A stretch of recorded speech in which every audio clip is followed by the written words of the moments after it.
Malayo na sa kanyang kasikatan noong 1970s at 1980s, hindi na makapagsalita at nakaretay sa kanyang bahay sa Tagaytay si folk singer Corita matapos magkaroon ng stroke.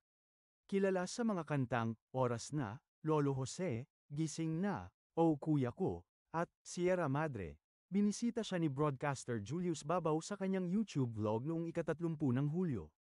Matapos masunog ang kanyang bahay sa Quezon City noong 2018, nakatira si Corita sa Tagaytay kasama ang kanyang partner na si Chito Santos.